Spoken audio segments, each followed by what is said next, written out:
Hey, what's going on, everybody? Happy SEC Championship Week. It's me, Patrick Greenfield. We're obviously missing my co-host, Simone. She's on maternity leave, so we're thinking about her. Everybody give her a shout out. Wishing her, Bart Sessions, their whole family, a lot of love as they go through that process. So I am going to bring in AL.com Tide beat writer Mike Rodak. We're going to talk a little bit about the Iron Bowl, going to go into the SEC championship game, the latest college football rankings, and a little bit about the Heisman, because obviously, Alabama has two Heisman candidates, one on each side of the ball, so we can kind of get into that. Mike, how are you doing today? I am doing well.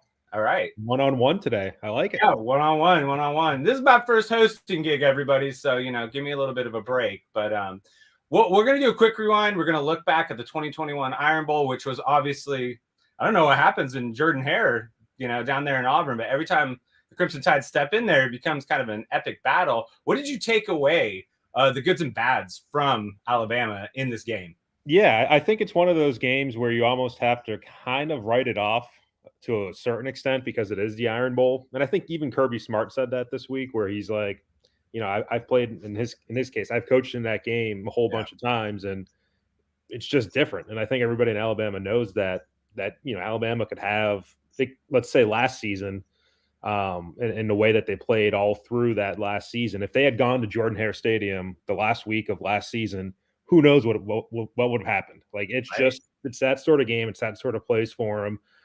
But I don't know if there's a ton of carryover from week to week with that.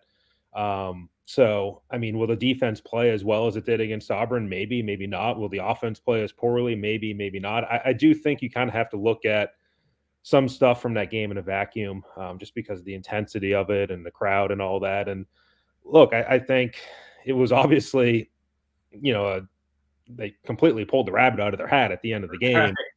But at the end of the day, I don't think it really hurt them in the eyes of the committee. I mean, maybe the committee ranked Michigan ahead of Alabama this week because of the way Alabama played against Auburn, more so than the way Michigan played against Ohio State. I don't know. But yeah, we'll definitely get into talking about that a little bit later. And, I think a big thing, Jamison Williams getting ejected for targeting, he already had 43 yards before that had happened. I think if you had him in the second half, it's obviously a completely different game. John Mechie had 150 yards. And I will speak to it was the Iron Bowl. Right. I think we've had a lot of kind of like, oh, they're going to blow out LSU or Texas A&M or Tennessee. You knew Auburn was going to step up, and Auburn's good defensively from a raw talent standpoint. So I didn't think that was a huge I didn't think it was a huge surprise that Auburn would step up in that environment. I think what we're missing, though, is what happened to the offense. Right. Yeah, and I think it's a case of where the offensive line breaks down and everything else just doesn't work because of that. You can't get a play off. Nothing seems to be running smoothly. And you have the playmakers outside. In Alabama's case, where they had, let's say for a full game, Jamison Williams and Mechie. Yeah. And, they have talent at tight end and you have talent at running back. It's just if the offensive line's not protecting, then everything kind of collapses. So that was their problem in the first half. In the second half, they kind of got the steam rolling a little bit, especially in the fourth quarter with some of those longer drives. And, I think one of them ended on that 4th and 1. Yep. With Trey Sanders being stopped. But then they had the only drive that they really needed to finish is what they did. So, again, I think you can write off a little bit of it. I don't know if just because the offensive line gave up 7 sacks to Auburn, that means they're going to give up 17 to Georgia. I don't know if there's a transitive property like that. I think again, I was going to say, I think again, we've talked about that Bryce Young's style of play of kind of his way of running creates those sacks, because if you're an offensive lineman, so all of a sudden you don't really know if he's right here in the pocket behind you. And, it's funny. I was just looking at Tua highlights. I was going through my computer, and I think Bryce is such a dynamic runner, but Tua was so much faster and stronger. And it's obviously a different offense. It's not, Bill O'Brien, but he can't just bruise people, and he cannot just, light the field on fire. He uses intelligence, and I think you did see that on that last drive. His confidence, his ability to call the plays. He was called the GOAT by John Mechie for drawing up that last play. I think that is going to be his strength, his intelligence and his accuracy right there. So. Yeah, he holds the ball longer too, and I think that definitely does lead to some more sacks. I think right now it's 35 sacks, 37 sacks for the season, which is the most that they've had in the Nick Saban era, and they're approaching what they had in 2005 with Brody Croyle as their quarterback, and they probably surpassed Hey, that. Bryce Young is better than Brody Croyle. I would say that. Yeah, he just holds it on the ball longer, and he holds it longer than Mac and what Tua were holding, which is like half the amount of sacks the last couple of years. And so I did see an interesting thing on Twitter. I'd like you to weigh in with the offense, and we don't need to go. We'll go into the Georgia game in a second. But the fact of Bill O'Brien running an NFL offense and maybe kind of running that play clock all the way down rather than using tempo, maybe that is the way that they're going to have to handle Georgia. Yeah, it's a good question. I think, when the offense is struggling, I think sometimes it does work better to go at a little bit of a speed, and you're trying to keep the defense from kind of getting locked in, especially on the road where the crowd gets more involved, and you're trying to sit at the line of scrimmage and make calls and checks and do all that. It just gets louder and louder, and that's when you get the false starts and delay of games and all that. So it does make sense to kind of keep the tempo up. And look, one of the good things about this SEC championship game for Alabama, as any other SEC championship game, is that you're not on the road. You're not at home, but you're not on the road. There's a lot of Alabama fans there, as there usually is in Atlanta. They're 6-0 in that stadium. Granted, last year you kind of throw out with the Florida game because 20% capacity, whatever it was. But I don't think it's going to be a situation where the offense needs to go to silent count all the time, and it's going to be this huge hostile environment for the offense, and that could help them. I mean, they've definitely, you look at the Texas A&M game because of the crowd noise, the Florida game because of the crowd noise, the Auburn game because of the crowd noise. That's when the offense has been at its worst. Yeah, with the exception of maybe LSU at home. So if they can avoid that aspect, I do think that helps Alabama trying to go against this defense. I would say, the Tennessee game at home. I mean, even I'm thinking New Mexico State had a lead on remember there was like a stat where it was like Alabama had not trailed in Bryant-Denny in a long time. And all of a sudden it was 3 straight games, including an FCS opponent, that they were losing. I was going to point out points allowed per game for Georgia, not even a touchdown. We'll get into the defensive side in a second, but how, regardless of the snap count, regardless of style of play, how do you battle that? Well, I think Georgia's defense is very, very good. I think it's potentially historically good, but I do think that we have to take it with a grain of salt because of the schedule that they've played.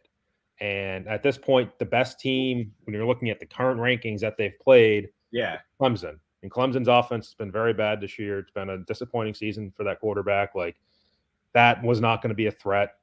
Tennessee had a lead on Georgia at the beginning of that game. I think Tennessee's offense is probably the best that Georgia's played.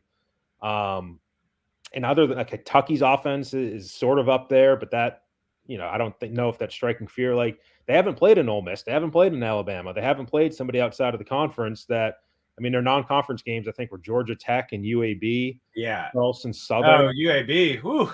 So, this Georgia defense certainly could hold Alabama to a touchdown or less or something like that, but let's not crown them quite yet, because I do think you even look at their strength of schedule rank right now. It's in the 50s nationally, where Alabama's is more in the low 30s. Sure. There is evidence that this could be tougher for Georgia than any other game, or it should be tougher for Georgia than any other game that they've seen this year. Granted, it's going to be tougher than any defense that Alabama's seen, but I don't know if the gap is quite as large as it might be being made out to be right now. I think you bring up the Tennessee game, and they had the lead, but one of the more comparable ones is Arkansas, which Georgia destroyed, and Arkansas hung in with Alabama. Flip to the defensive side of the ball, even with the quarterback situation at Georgia, do you think, especially coming off a pretty good defensive game? Okay, Auburn's offense is obviously nothing. Arkansas was able to kind of put a little bit more of a dent in there. What about this Auburn or this Georgia offense is scary for you? And what can Alabama do to maintain the level that they need to be at? Yeah, it's a Georgia offense that does put a lot of points on the board. It doesn't put as many yards because obviously they're starting a lot of field again. But it's I still don't know if Stetson Bennett is going to strike a ton of fear. He's very efficient, but he's not maybe as dangerous in the same way like a KJ Jefferson or Hendon Hooker at Tennessee was for him. Matt Corral going back further. So, like, and the thing was last year when he played Alabama, there's a lot of batted balls at the line of scrimmage. Like, he's a shorter quarterback. This is a big Alabama defensive line. I think they can get some hands on some of those passes. I think they can rush the passer as they've done very well. And it's not just Will Anderson. Dallas Turner's really come on lately too. Of course, yeah. So, again, I think people certainly are giving the credit to Georgia's defense that it probably deserves, but let's not just ignore Alabama's defense statistically is not all that far off. But if Georgia can look at an Arkansas-type blueprint to take care of Alabama's secondary, that could be a problem. If they have, I don't know if they have the quarterback receiver, like Treylon Burks is potentially the best receiver in college football. Absolutely. I mean, he's not a finalist for the Blitnikoff Award like Jameson Williams is, but he maybe should have been. And I just don't know if Georgia has. I mean, Pickens, I think, is coming back from injury. That's your X factor for Georgia, right, in the sense of blowing Alabama out. Is Hoover Heisman, George Pickens comes back, and I think he had one grab last week, if my stats were correct. I just don't know if they're going to be making these big plays down the field. I don't know if that's their style. So I think it's a winnable game for Alabama. If anybody has a suggestion on how to beat them, please put it in the comments, and we'd love to check that out. We'll switch it up. I would say the last thing is it seems Alabama plays to their opponent. I think that helps Alabama in a lot of the sense, because if Georgia goes out and scores 21-0, like, I have a hard time seeing Alabama come back. But if this stays a close game to halftime, and if Alabama is able to utilize all of their weapons, Latu, Trey Sanders really kind of came alive in the Iron Bowl, which was nice to see. Brian Robinson, obviously, handling the ball pretty well, no fumbles. Then I think Alabama's got a shot. And I think you can throw against this secondary too of Georgia. Yeah, it was interesting. I don't know how much stock to put in it. I don't know exact situation in the room, but when somebody asked about the secondary this week, John Mechie, he kind of smiled for a second. I don't know if it was a Freudian slip or if he was reacting to something else that was going on, but you almost wonder if they see something in the secondary, or maybe they feel like they can kind of get at him a little bit. Whereas the front seven of Georgia is kind of where their money is being made, Jordan Davis and Dean and some of those guys, but you might be able to throw against them. This will have to be Bill O'Brien's game of the year, have to be Bryce Young's game of the year, or have to be Jameson Williams or Mechie's game of the year. But again, if you tell me on Sunday morning that Alabama won, I wouldn't be shocked. Like, I do think that this is a game where they can come in and win and do what they need to do. Like, we got a few. Bama needs to use Jalen Milroe in short yardage. Thought we were going to see that a little bit more actually this year, and have not seen that since the Mercer game. Something we've kind of thrown around, like in the press box sometimes, like maybe they should do that. Maybe it's something they're just holding back, and for a game like this, you throw it out there and they're not expecting it. It wouldn't surprise me. Hey, we got a prediction, Bama by 10. We're going to kind of move along real fast. Obviously, there's going to be plenty of content on AL.com previewing the Georgia game, but let's go to one particular player. And his name has been coming up a lot, and the biggest trophy of them all is Will Anderson, a legitimate Heisman contender. Obviously, Bryce Young leads the nation in the odds, and it's pretty fun to have a person on both sides of the ball. Can you speak to Will Anderson's season and what he's doing on the defensive side? Yeah, I mean, it's. I think Saban put it the other day that he doesn't know if there's been a more impactful player, on the team that's done more for not only on the field, but I think off the field leadership wise as well. He's had a really good year. So as far as being a Heisman candidate, like, I think for the more, I don't want to say educated, but the more in tune voters who are really watching everything, he seems like he has some traction. I mean, The Athletic did a straw poll, which is, The Athletic's college football reporters, which they're going to be watching a lot of football. They're going to be very much listening and reading everything. Like, I think they understand Will Anderson's impact, and he was, I think, number 2 or 3 in their straw poll, and it was all defensive players up top. With Aiden Hutchinson and Jordan Davis as well. But I don't know. Like, there's 900 voters for the Heisman. There's a lot of people who may or may not be watching quite as closely throughout the year. And I think generally those people might revert more towards the traditional picks of quarterbacks. And I think that's what the betting market has looked at more, where it's Bryce Young's the favorite right now, CJ Stroud's the second favorite, Kenny Pickett's up there, Matt Corral, and even from talking to people in Vegas on my end, they're not putting a ton of stock into a defensive player winning. It's only happened once, Charles Woodson. Yeah, and I think his biggest factor is playing on the team with the Heisman leader. And obviously, if he was going to do it, he'd have to have maybe 5 sacks and a strip, a touchdown, something epic in Atlanta this Saturday. While if they're going to win, Bryce Young is going to have to put forward an epic performance anyway, which would probably catapult them. But right. He's tied for the nation. As we say, Anderson is tied for the nation in sacks.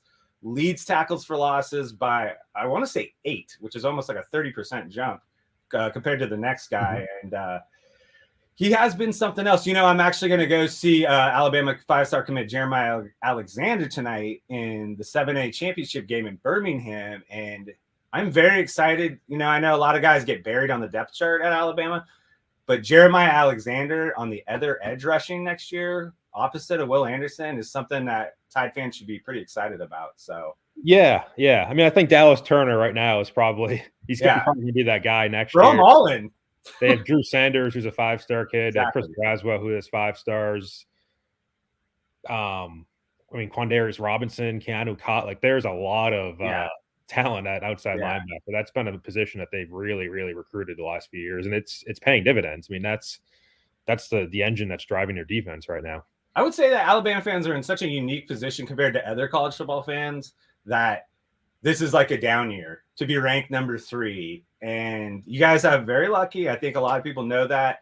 But if this team can get healthy next year and get Chase McClellan back, obviously Bryce Young's coming back. I would, it will be interesting once this team heals and gets another top recruiting class in there. So, hey, the last thing I want to bring up is kind of these rankings that just got released last night. We're obviously not going to predict our own, so we'll just bring you what's happened.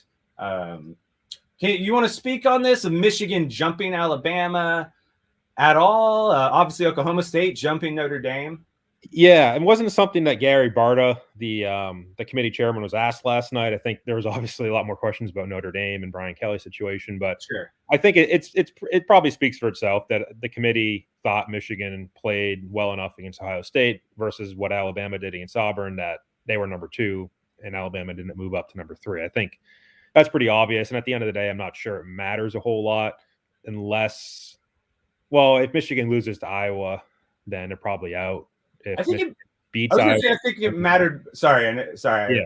I think it mattered more for the Big Ten's ego. I will just say that, because they could not just have 2 SEC teams at the top. But if Alabama beats Georgia, just realized I did the color wrong on Alabama, so that's great. But if Alabama beats Georgia, you're obviously not going to want a rematch in that first game. So you can move kind of Michigan up to number 1, have Alabama 2, Georgia 4, something like that. That was somewhat I was thinking. I guess the other question is, and we're always going on this, can a 2-team Alabama or 2-loss Alabama still make the playoff? Or they should go around? Yeah, and that's where I think the questions and the analysis probably come more into play with this week's rankings, because at the end of the day, if Alabama loses, they're going to be compared to those 3 teams at the bottom: Cincinnati, Oklahoma State, Notre Dame. And in that case, if Cincinnati beats Houston, then I don't think there's much of a comparison there between Alabama and Cincinnati. I think Cincinnati's in. Then your comparison is between a 2-loss Alabama. And again, there's degrees of losing. If you lose to Georgia by 3, you're going to be in a much better position than losing to Georgia by 15 or 20, in which case you're probably out. So it's Alabama versus Oklahoma State. And if Oklahoma State loses to Baylor and you're assuming that Baylor has no shot, then Alabama could be in. But then there's Notre Dame, which doesn't play this week. They sort of have the benefit of not having to play this extra game that these other schools are, so they can't take that second loss like Alabama might have to. And then you have the Brian Kelly situation, which quite frankly helps Alabama, because that's the committee's protocol, is that they can consider players or coaches that might not be available. They didn't this week in the rankings, but they can next week. And I think at that point, a Notre Dame being coached by an interim head coach probably loses some value, including TV value, compared to Alabama. And so I think it helps Alabama relative to Notre Dame. And if Oklahoma State loses, then I think Alabama is in a pretty good spot right there to capture the 4th spot. And yeah, people will say Georgia and Alabama 2.0 because it would be 1 versus 4. At the end of the day, I don't think that is all that bad. Like, I think people will still watch that game. And I think if it's Georgia versus Oklahoma State or Georgia versus Cincinnati instead, that probably is a less competitive game. I mean, I think the Vegas line will reflect that. If it is a situation where Georgia's playing a 4 seed like Oklahoma State, that's going to be a wider spread than Georgia playing a 4 seed like Alabama. So, absolutely. I mean, the probabilities on ESPN are still giving Alabama a pretty decent shot with 2 losses of getting in. And I think that's something where people have been a little bit too quick to dismiss Alabama. And I know, there'll probably be a negative reaction around the country, but I just don't think that this is a year where there's another team that's just sitting there in a better spot with a better resume than Alabama at this point. Yeah, and until the committee or the entire process is built on the most deserving team, they are going to find the best team. And Alabama, luckily, is always going to be one of the best teams because, A, they have the best coach of all time, and 2, they're always going to get 5 stars. You saw Lincoln Riley go to USC, and a lot of those, one of the recruits, I forgot which one, he was like, oh, I'm only going to do USC or Alabama still. He's from California. So they still have that sway, even though there's all this, kind of movement happening. Another thing with the Brian Kelly thing is he probably still would be coaching, but he's going to LSU early so he can go for early signing period, which is in 2 weeks on December 15th. We'll have a lot of content, obviously, for Alabama's class, but, it'd be very interesting for Notre Dame to kind of finish 5. And just because the coach left, they're not going to go to the college football playoffs, although usually they don't have a good run in there anyway. So cool. Mike, I really appreciate you joining us today. BamaNews, SEC Championship, 3:00 Central. Are you excited about going? Are you excited about the atmosphere? Yeah, certainly will be better than last year's when it was kind of it was muted because it was a reduced capacity. So I'm interested to see how it will be with a full crowd there and obviously a lot on the line. Awesome, cool. Well, we have lots of content for you. Check out AL.com. Go check out Mike Rodak. Go check out Michael Casagrande. Go check out our Alabama Facebook pages and YouTube pages for all your content. Thank you guys. Enjoy the week, and we will see you next